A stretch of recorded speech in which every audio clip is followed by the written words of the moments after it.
Having trouble getting your buyer's offer accepted in multiple offer situations? I want to share with you today the 5 mistakes I see agents make and a quick fix that can lead to success.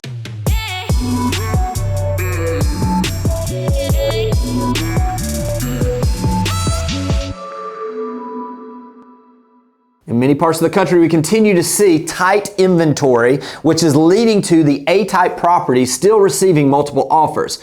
Many agents are just talking to me right now where they've been losing out on these multiple offer situations and they can't seem to get over the hump where their buyer's offer is actually accepted. So what I want to do today is I'm going to go through and I'm going to share with you the 5 biggest mistakes I see agents making and how you can correct these in a way that puts your buyer's offer, it puts its best foot forward and gives you the best opportunity to get them over the finish line. So let's start with this. The first thing is that you're not setting the buyer expectations of what's going on in the market prior to writing an offer. So many times you're going to have buyers that are coming into a place where they still feel like the market's turned. They're hearing that interest rates are higher. They're hearing this, but they aren't understanding that the type of property that they're buying is still operating at a very high level, and we're going to have to compete and we're going to have to make ourselves stand out. So what is it you're doing in preparation to give a historical perspective of what's going on? Here's what I like to suggest agents do. Make sure when you're having your buyer consultation, or maybe you're out showing property, that you begin to talk to them about the state of the market. You share with them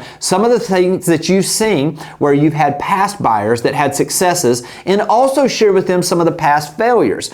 Ultimately, we're working for them, but our job is to put them in the position to have the best information possible to make the best decision for them and their family. So what is it you're doing to educate those folks prior to you getting to the offer point about exactly what's going on and what they can expect as far as when we write an offer that maybe on the type of property they're looking for, that we're going to have competition and there's some things we need to do and prepare for right now that will set the table for our success in the future. The second mistake I see agents make is they don't have the buyers prepared to act quickly. Now, this is a couple of things. We talked about it a little bit earlier. In reality, it's educate to accelerate, but also we want to make sure that we're getting our buyers pre-approved if they're going to be getting loans. Also, what is it that we can do to make sure that any questions that someone might have about their ability to purchase this home, that we can get that taken care of? A couple of things. Obviously, that's the pre-approval letter that we've got. Maybe that is, if they're a cash buyer, having the ability to show that they have funds available. They want proof of funds. What is it that you can do to prepare so that they can act very quickly? Another thing is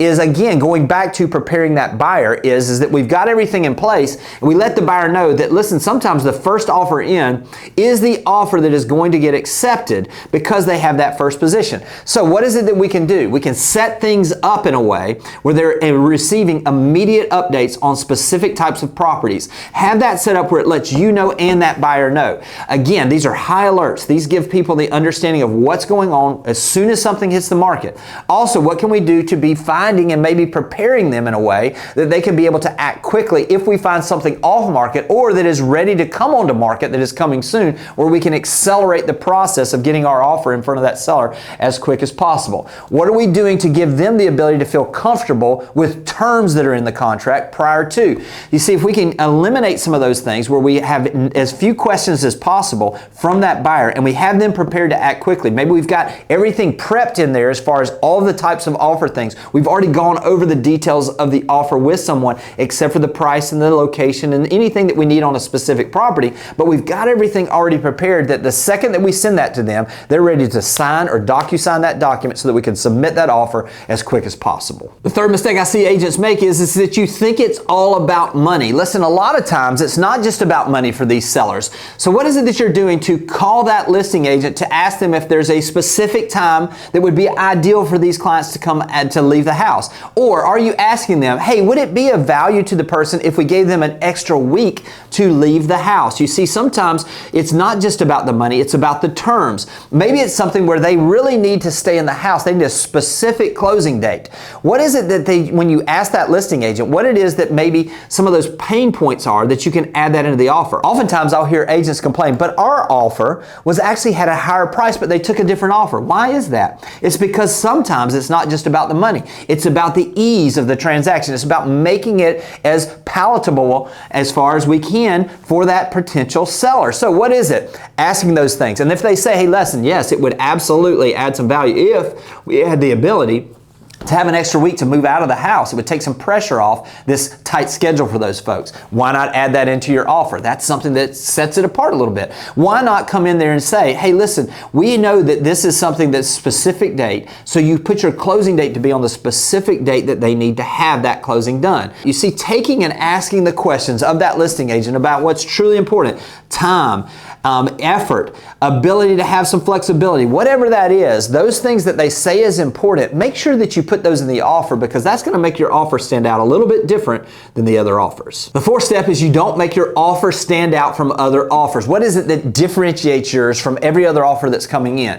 What is it that you can do? We talked a little bit about this before, but can you shorten the time frame on your contingency on your financing? Maybe you have someone that gives you a lock guarantee that your financing is going to get done. Maybe it's that you can come in there and you can shorten the time frame on the inspection, or maybe you could even eliminate the inspection if you're comfortable or your buyer's comfortable with the house. Again, these are all situations where you need to have complete confidence, and we're doing the work ahead of time to make sure that the offer we present stands out and is different from anything else in any of the other 6, 7, 8 offers they have, where they almost separate it from the pile and they said, but this one has shorter time frame. This one has more earnest money deposit. This one has whatever it is that differentiates your offer from the others. This one gives them the ability to stay in the house a week after closing before having to turn the keys over. Gives them some flexibility. Differentiating your offer from all the other offers is going to make all the difference when it comes to getting your offer accepted. The last mistake I see agents make is that they're submitting offers with all types of contingencies. Making your offer as clean as possible is what is really going to make it ultimately stand out. The more questions that a seller or a potential seller has about your offer or the contingencies or any of the things that you have in there, the less likely you are to get yours accepted. So what is it that you're doing to make that offer as clean as possible? Are you looking to find opportunities to get bridge loans where their house sells and they can go ahead and purchase this house? What is it that you're doing to make sure that the time frame that fits is the most attractive as possible? Are you making sure any contingencies you have are written cleanly and are eliminated as quickly as possible? Ultimately, sometimes we have to have these contingencies, but writing them in a way that makes them be eliminated very quickly, that gives them the ability to see a path forward, helps make your offer stand out. As much as possible, make the offer as clean as possible. Give them the terms that they are looking for as much as possible, and ultimately make your offer stand out from the other offers. If you'll do these things, not only will you find more success, but your buyers are going to thank you, because ultimately you've now taken where you're not just an order taker that's trying to make something work for them, but you're making things happen in a way that only a professional can do. Not only does that help them get that one deal, it shows them that you're the professional that they can use for the rest of their life. I hope this has been helpful, and I'll talk to you soon. Thanks for watching the video. I specifically chose the video below for you because it builds on the one you just watched. I hope it's helpful, and I'll talk to you soon.